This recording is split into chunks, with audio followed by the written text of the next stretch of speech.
우리가 요리할 때 꼭 사용하는 재료 중 하나는 바로 기름입니다.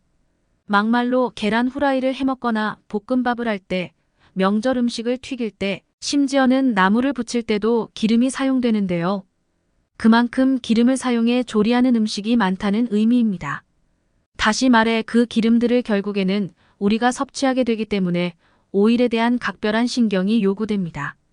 따라서 식용유를 아무거나 고르시면 안 되고 마트에서 성분을 따져가며 신중하게 골라야 하는데요. 막상 마트에 방문하시면 올리브유, 카놀라유, 해바라기씨유, 옥수수유 등 여러 식용유가 있다 보니 무엇을 선택해야 할지 감이 안 오실 겁니다. 그런데 말입니다. 이렇게 많고 많은 기름들 중에서는 섭취 시 암을 유발할 수 있는 기름도 일부 존재한다고 하는데요. 듣기만 해도 소름이 돋습니다. 그런데 더 놀라운 사실은 이 기름이 가정마다 하나씩은 구비되어 있는 기름이라고 하는데요. 이 기름만 쓰지 않아도 보다 더 건강하게 사실 수 있을 겁니다. 어떤 기름인지 궁금하시죠? 영상을 시작하기에 앞서 구독과 좋아요 부탁드리겠습니다. 이해를 돕기 위해 가장 먼저 산패와 발연점에 대해 설명을 드리도록 하겠습니다. 정말 중요한 내용이니 나가지 마시고 끝까지 시청해 주셔야 합니다. 기름은 뜨거운 발화점에서 타지 않게 하기 위해 사용되는 존재입니다. 그리고 기름이 공기에 오랫동안 노출되면 변질이 되는데요. 이를 산패라고 합니다. 특히 뜨거운 온도나 습도에 노출되면 기름이 빠르게 변질되면서 산패가 이루어집니다. 혹자는 제가 왜 자꾸 산패 이야기를 하는 걸까 하고 생각하실 수 있는데요. 산패가 무서운 이유는 산패되는 과정 속에서 기름이 독성 물질로 변하기 때문입니다. 게다가 이 산패된 기름에서는 알데히드와 같은 발암물질이나 2차 산패물 등이 생성되면서 암과 각종 염증을 유발합니다. 더불어 기름을 계속 가열하면 연기가 올라오는데요. 이때의 온도가 바로 발연점이고 이 발연점에 도달했을 때 비로소 기름이 산패되기 시작합니다. 심지어 일부 기름은 발연점에 도달하지 않아도 기름 자체의 산화적 안정성 취약성으로 인해 산패가 빠르게 진행되는 경우도 있다고 합니다. 즉 좋지 않은 기름을 사용하게 되면 산화적 안정성이 상대적으로 떨어져 변질이 쉽게 되며 동시에 산패가 빠르게 발생할 수 있다는 것입니다. 모든 기름은 저마다의 특징을 지니고 있으며 기름이 끓어 기화되는 발연점은 상이합니다. 하지만 결국 증기로 변화하는 과정 속에서 기름은 산패하고 발연점에 도달하지 않아도 산패되는 기름이 존재하고 있는 것이죠. 그렇다면 구체적으로 어떤 기름이 좋지 않은 기름인지를 알아두셔야겠습니다. 여러 가지를 고려했을 때 좋지 않은 기름 하나를 고르자면 그 기름은 카놀라유가 될 수 있습니다. 왜냐하면 카놀라유는 산패가 되기 쉽기 때문인데요. 유통 및 보관 과정 속에서 빛과 산소를 만나 맛과 향이 손상되고 독성가스가 발생할 가능성이 있다고 합니다. 다시 한번 말씀드리지만 산패된 기름을 섭취하면 세포 손상의 원인이 되며 각종 암과 염증을 야기할 수 있습니다. 참고로 카놀라유의 발연점은 240도로 일반적인 발연점의 180도보다 훨씬 높습니다. 더불어 온도를 높일 때마다 카놀라유의 트랜스지방 함유량은 비례하여 상승한다고 합니다.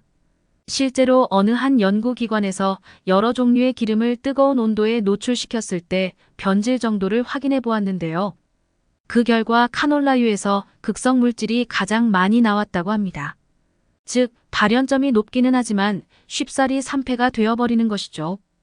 카놀라유는 시청자님들께서도 아시다시피 유채씨에서 뽑아낸 식물성 기름입니다.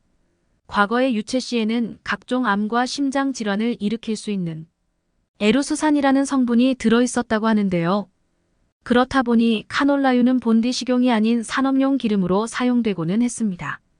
가령 비누, 립스틱, 윤활유, 잉크, 양초 등에서 말이죠. 다만 이를 유전자 변형, 요즘 말로 GMO를 통해 식용 오일로 재탄생되어 판매되는 게 카놀라유입니다. GMO가 우리 몸에 안전한지에 대한 논의는 여전히 이뤄지고 있습니다. 몸에 나쁘지 않을 수도 있습니다만 몸에 나쁠 수도 있다는 의미가 됩니다.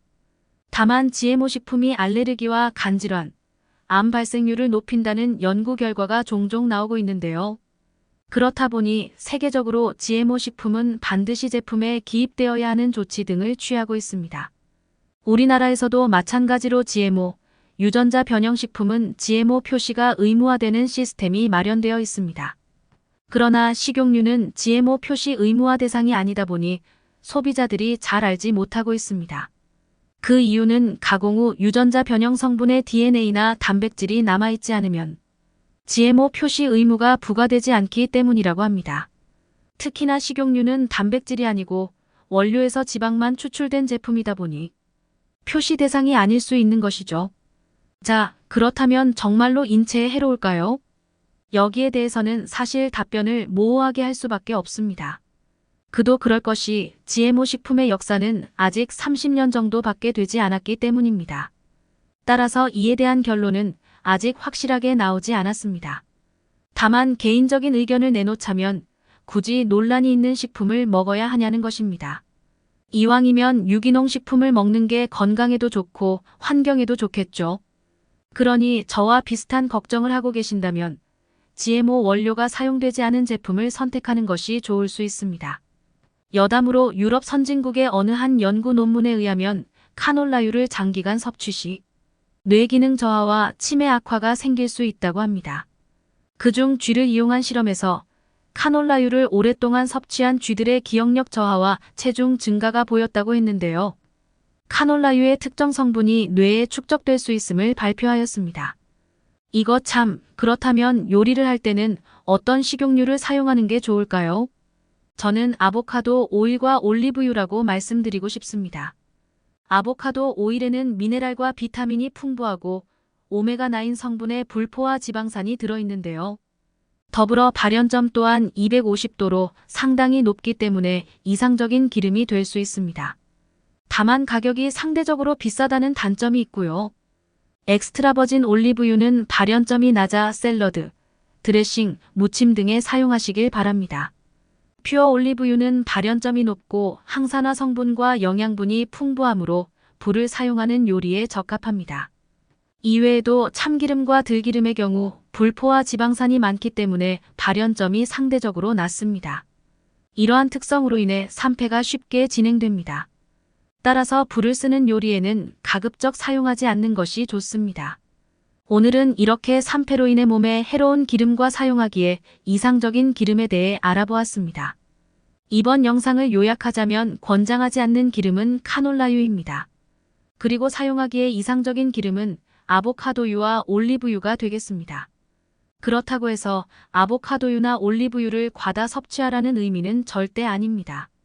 기름 자체가 과하게 드시게 될 경우 부작용이 나타날 수 있으니 조심하셔야겠죠. 따라서 모든 기름에 대해서는 어느 정도 경각심을 갖기를 바랍니다. 오늘 영상은 너무나도 중요한 정보이니 주변 분들께 공유 꼭 해주시길 바랍니다. 나만 건강하면 안 되고 모두가 건강해야 하니까요. 그리고 구독과 좋아요 부탁드리겠습니다. 저는 앞으로도 유익한 정보로 찾아뵙도록 하겠습니다. 건강한 하루 보내시길 바랍니다. 감사합니다.